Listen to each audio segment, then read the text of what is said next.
আজকে সবে অফিস থেকে ফিরলাম। এখন রাত 9:30 বাজে। লাস্ট কয়েকদিন খুব স্ট্রেসফুল যাচ্ছিল বিকজ অফিসে খুব কাজের প্রেশার বেড়েছে। প্লাস অনেক রকম চেঞ্জেস হচ্ছে। আই এম ওয়ার্কিং অন উইকেন্ডসে লেট নাইট অবধি কাজ করছি, অফিসে রাত 10টা 10:30 অবধি থাকছি, সানডেতেও বাড়িতে কাজ করতে হচ্ছে। এবং আজকেও মানডে অফিস থেকে ফিরলাম 9:30 10টা বেজে গেছে। তো কি হয়েছে, এর মাঝখানে সানডে ইভিনিংয়ে যখন আমি অফিসে কাজ করছিলাম তখন না মানে কি হয়, when you are over stressed, when you feel that this is too much, this is your threshold, হ্যাঁ, তখন কি মনে হয় যে না ঠিক আছে, we should do something different. আর পাচ্ছি না। হ্যাঁ, ডু সামথিং ডিফারেন্টটা তো খুবই important, that we should do something different also apart from our daily work.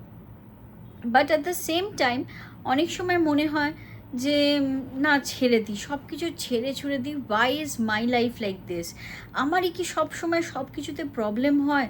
হ্যাঁ, সব প্রবলেম কি আমার লাইফের জন্যই লেখা রয়েছে? একটা গিভিং আপ মেন্টালিটি চলে আসে। আর এটা খুবই স্বাভাবিক, এমন নয় যে we are giving up, this is a negative mindset and all.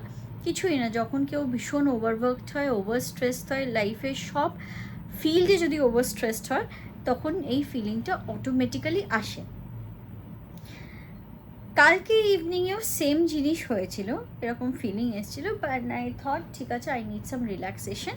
Urban company একটা মেয়েকে ডেকে পাঠিয়েছি কিছু কাজ করানোর জন্য নিজের ওপর। তো কালকে মেয়েটা এসছে, মেয়েটার নামটা আমি ডিসক্লোজ করবো না এখানে। মেয়েটা একটা নিজের লাইফের স্টোরি বললো, এই কথা প্রসঙ্গে বিভিন্ন কথা বলতে বলতে যেরকম হয়, ও নিজের লাইফের একটা স্টোরি বললো। তারপরে শোনার পর আমার মনে হলো যে এই যে আমি নিজেকে মনে করি যে না, আমার লাইফে কোনো কিছু ঠিকঠাক হচ্ছে না, কোনো কিছুই ঠিক মতন হচ্ছে না। there are people who are going through equally bad phases in life and they are surviving and they are coming out of it.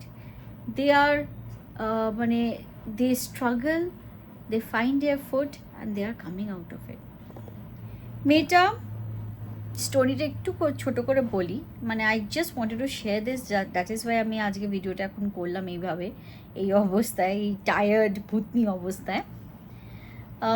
মেয়েটা বর্ধমানের মেয়ে। মেয়েটা যখন 16 বছর বয়স হয়, আমি নামটা নিচ্ছি না কারণ কি নামটা নেওয়া উচিত হবে না। মেয়েটা যখন 16 বছর বয়সে সবে মাধ্যমিক পাশ করে, তখন তার বাবা মা দেখে শুনে একটা ছেলের সাথে বিয়ে দেয় যার বয়স হচ্ছে 39, মানে 39। ইম্যাজিন, শি ইজ 16 আর হাজব্যান্ড যার সাথে বিয়ে দেয় সে হচ্ছে 39 এজ। মা বাবা, ওর বিয়ে করার যে খুব একটা ইচ্ছে ছিল তা না, বাট মা বাবার প্রেশারে এসে বিয়ে করে এবং বিয়েটা হয় বোলপুর শান্তিনিকেতনে। ছেলেটার একটা ব্যবসা আছে, মানে ওই একটা দোকান আছে বিজনেস মতন। তো ওদের দেখে মনে হচ্ছে মা বাবা যে না ঠিক আছে, ছেলেটা আর্নিং ভালো। এবার বিয়ের 2 বছর বাদে মেয়েটার একটা বাচ্চা হয়। মেয়েটা বাচ্চা হওয়ার যখন 2 মাস হয় বাচ্চাটা, তখন মেয়েটা একদিন সন্ধেবেলা বাড়িতে চেয়ারে বসে কোলে বাচ্চা নিয়ে টিভি দেখছিল। বেশ অনেকটা রাত হয়েছে, সেই সময় দেখে ওর হাজব্যান্ড ঢোকে এবং সাথে একটা অন্য মহিলাকে নিয়ে। ও দেখে সেটাকে ঘাবড়ে যেয়ে আশ্চর্য হয়ে যায়। পরে জানতে পারে মেয়েটা যে এই হাজব্যান্ডের সাথে, মানে ওর যে হাজব্যান্ড, যাকে এখনও ও হাজব্যান্ড হিসেবে সম্বোধনই করে না লোকটা, সেই লোকটার সাথে একটা মেয়ের দীর্ঘদিনের অ্যাফেয়ার ছিল। বাট ফ্যামিলি মেনে নিচ্ছিল না, তাই বাড়ির প্রেশারে এসে ওই মেয়েটাকে বিয়ে করে। শুধু বিয়ে করে না, তার সাথে বাচ্চাও করে। এবং তখনও কিন্তু ওই মেয়েটার সাথেও রিলেশনশিপে থাকে। এবং বাচ্চাটা যখন 2 মাস বয়স, সেই সময় সে বেশ ওপেনলি ওই মেয়েটাকে নিয়ে বাড়িতে আসে। And obviously things start getting Messi.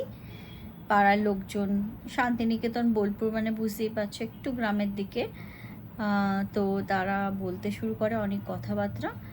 And so she decided to leave. She said কে না, আমি এইভাবে আর থাকতে পারবো না, আমার লাইফ ডিস্ট্রয়েড হয়ে গেছে, আমি আর ফার্দার ডিস্ট্রয় হতে দেব না। ও চলে আসে, ও কান্নাকাটি করে। ওর এক কাকা এখানে কলকাতায় ওকে সাহায্য করে, বলে তুই চলে আয় আমার কাছে। ও চলে আসে এখানে এসে। এবার ও মাধ্যমিক পাশ করেছে, তারপর আর কিছু করেনি, বিয়ে করে ফেলেছে। এখানে কলকাতায় এসে ও বিউটি পার্লারে ভর্তি হয়, পার্লারের কাজ শেখে। তারপরে একটা লোকাল ছোটোখাটো পার্লারে কাজ করতো, সেখান থেকে আজকে আরবান কোম্পানিতে কাজ করে। She is a single mother. বাচ্চাটার বয়স এখন হচ্ছে 7 বছর, হবে 8 বছর। She is taking care of that kid. এবং 7 years she has not spoken to her parents. 7 years হয়ে গেছে, ওর হাজব্যান্ড ওকে একবারের জন্য ফোন করেনি, খবর নেয়নি, and he got married to that other woman. Why I am telling a personal story is because আমরা যখন ইন্সপিরেশন নিই না, আমরা অনেক কিছু শুনি, সাকসেসফুল লোকেদের কথা, এর কথা, ওর কথা, বাট আমাদের আশপাশেই বেশ কিছু মানুষ রয়েছে, তাদের জীবনের নানান রকম স্ট্রাগলের থ্রু দিয়েও তারা বেঁচে রয়েছে।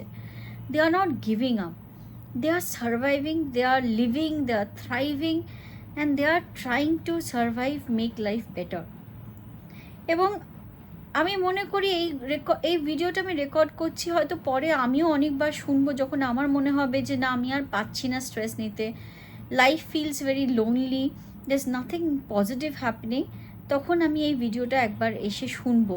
আর সেটাই মনে করবো যে এই সিঙ্গেল মাদার, একটা সিঙ্গেল মাদার যে কতটা ডিফিকাল্ট ফেজের ভেতর দিয়ে যায়, আজকে যেখানে ও থাকে সেটাও একটা বেশ একটু জায়গা, সেখানে লোকজন অনেকেই ওকে বলে বাবা পার্লার থেকে ফিরছে, কোথায় কি করছে, এত রাত্রে ফিরছে, কি করছে, সিঙ্গেল মাদার কি করছে, অনেক রকম বদনামে ভাগিদার হতে হয়। এবং শুধু সিঙ্গেল মাদার নয়, একটা মহিলাকে নানান রকম জিনিসে ভাগিদার হতে হয় যদি তার সাথে কোনো মেল personality না থাকে, whether it is a single mother, whether it is a divorcee, or whether it is just an unmarried woman of a particular age. এবং তারা অনেকে এগুলোতে সাকাম করে অনেকে ডিপ্রেশনে চলে যায়, আবার অনেকে এগুলোকে কান না দিয়ে নিজের লড়াইটা ঠিক করে যায়। আজকে এই গল্পটা হচ্ছে একটা মহিলার লড়াইয়ের গল্প, with life, with bad things happening to her, and how she's surviving, struggling, surviving, and happy in her present condition. আজকে নিজের জন্য ইনকাম করছে, ছেলেকে মানুষ করছে এবং ছেলেকে দেখাশুনো করছে সব কিছু দিয়ে। So this is a story that is worth talking about. আপনাদের যদি কোনো পার্সোনাল স্টোরি শেয়ার করার থাকে আমাকে লিখে পাঠাতে পারেন, আমাকে বলতে পারেন, or if you want to just come and vlog with me, share your stories, you can do that as well. Chalo, bye, see you in my next vlog.